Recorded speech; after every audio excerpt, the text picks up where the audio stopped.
Hey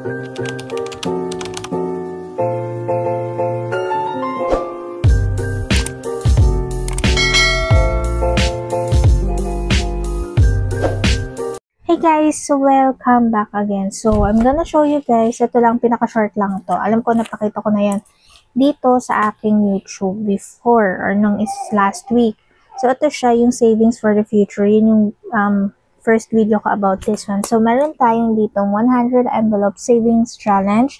So meron siyang lock dito. So kung gusto niyo talagang privacy when it comes to savings nyo, ito siya, meron siyang code. So, kayo magsa-setup niyan. So, meron siyang instruction na naka-indicate as well. Yun, andun yung default password or yung default code bago nyo siyang palitan. So, ayun. Okay, pag in-open nyo yan, meron yung cards dito. Mga insert ng cards. Then, may secret pocket. Then, meron pa siya dito sa kabila, yung secret pocket. So, ayan, meron din ditong page, yung 100 envelope challenge. And then, may number yan. Yan, may mga numbers yan. It's up to you guys kung gusto nyo siyang i-shade. Pero kasi ako, hindi ko siya bet. Tapos, ayun yung laman niya. So, hindi ko po nakaka-ilang, yung mga numbers yan, by the way, guys. Ayan, no? Kung nakikita nyo, may 1, 2, 3, 3, 4. May mga numbers yan, guys. Kung nakikita nyo. Yan. May mga numbers yan. So, makakount nyo talaga kung ilan na yung naiipon nyo. So, for me, kasi yan pa rin naiipon namin. Actually, sa isang envelope, ang target ko talaga. Yan. Actually, meron na ako dito. So, let's say, dito, sa isang envelope. So, naglagay ako dito ng 1,050. 150. So, actually, mag-add ako ng 500. Yan. Mag-add tayo ng 500. So, ang target ko talaga is 1,650 per envelope. Pero kasi, hindi ko pa it's up to you naman, guys, kung ano yung bet nyo.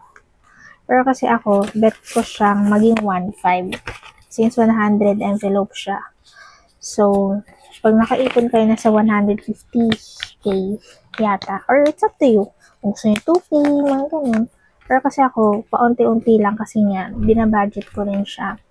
Since may therapy din kasi si Ace. So, mahirap i-budget. So, ganyan lang ginagawa ko. So, may 100 ako. Ipapatong ko na lang dito sa 100.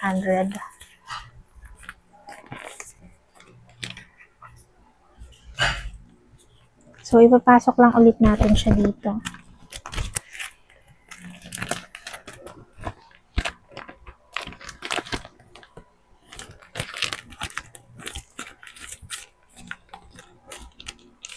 And then, yung isa, dito na lang siya sa likod. Actually, ang iniipon ko kasi talaga is mapaluma, mapabago. Yan, okay lang naman sa akin. At least, natatabi ko siya. Actually, guys, yung mga natatabi ko kasi, ano siya, yung mga sukli-sukli. Yan.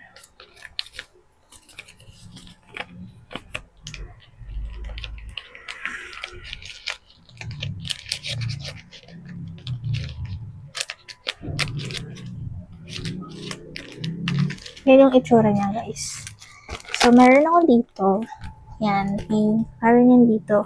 Then, pag nilipat nyo, ayun yung itsura niya. So, yan pa lang yung nilalagyan ko ng 500. So, meron pa dito. Ito, yung iba, 150 pa lang yung nailalagay ko. The rest. So, hindi ko pa siya nakakompleto. Yan. Hindi ko pa siya nakakompleto actually. So, nandito na ako sa part na to. Ito na yung pinaka-last packet na lalagyan ko. So, nandito na tayo sa kabila. Yan. So, yun lang guys. So, yun lang yung share ko sa inyo. This will be just a short video lang talaga. So, Lahat ng link, ilalagay ko na lang sa description box. So yun guys, we also have 20 pesos here. So, ito kasi separate na lang siya. So, nilalagay na lang namin siya dun sa pinaka-alkansya. So, yun lang. So, I hope na makatulong to sa inyo and nakakuha kayo ng idea when it comes to savings. So, if you have any question, don't forget to comment below. And see you for our next video.